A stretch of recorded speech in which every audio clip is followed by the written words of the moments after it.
ప్రస్తుతం మనం చూస్తున్నాం తోటపల్లి గ్రామంలో ఉన్నటువంటి ఈ పోతులూరు వీరబ్రహ్మేంద్ర స్వామి యొక్క విగ్రహాన్ని ఇక్కడ బ్రహ్మోత్సవాల సందర్భంగా అంగరంగ వైభవంగా దీపాల కాంతుల్లో మనం చూస్తున్నాం. రేపు జరగబోయే బ్రహ్మోత్సవాలకు ఈ ముస్తాబు చేయడం జరిగింది.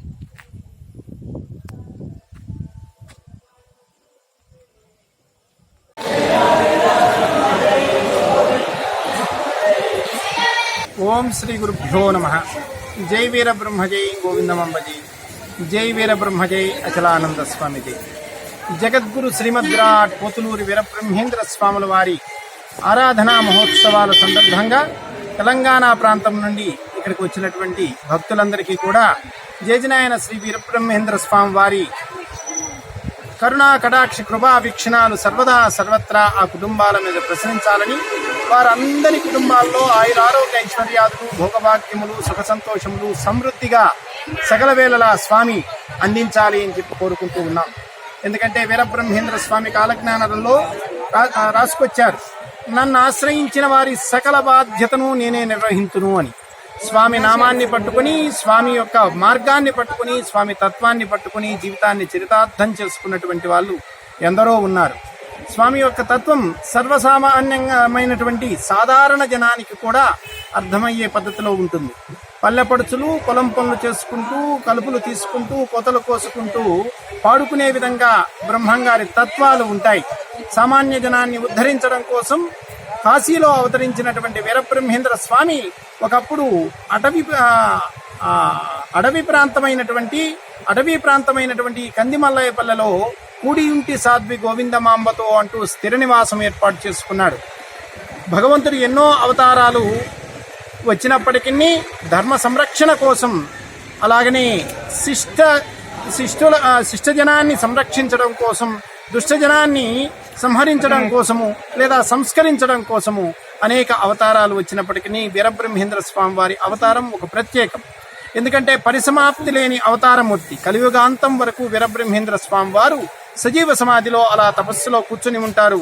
యుగాంతంలో వారు బయటికి వస్తారు. మళ్ళా రామరాజ్య పాలన ఈ దేశంలో కొనసాగుతుంది.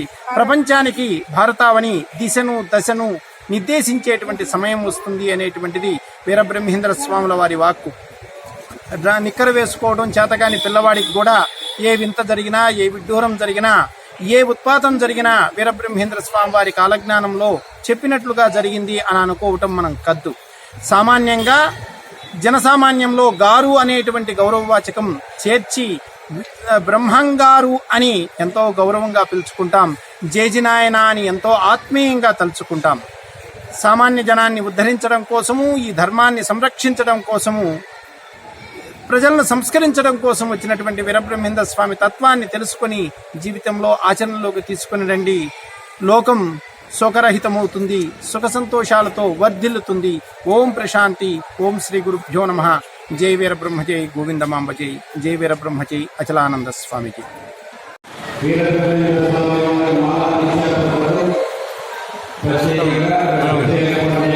స్వామివారి యొక్క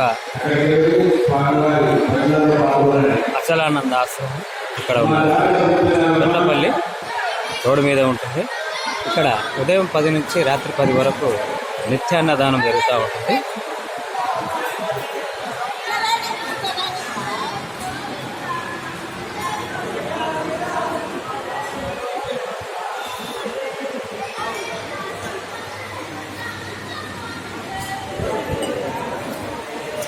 స్వామివారి యొక్క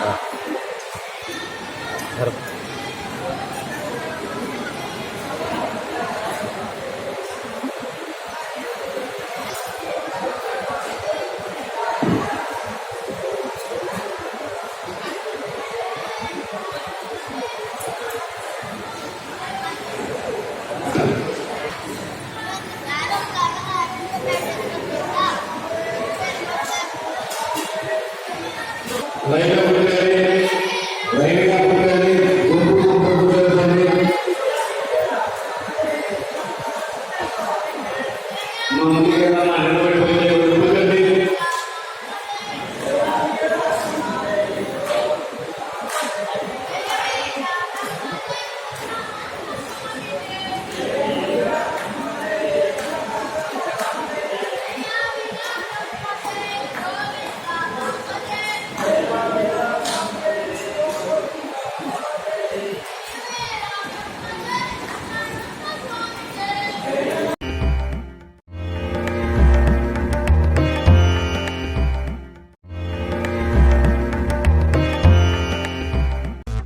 subscribe Pardu News channel.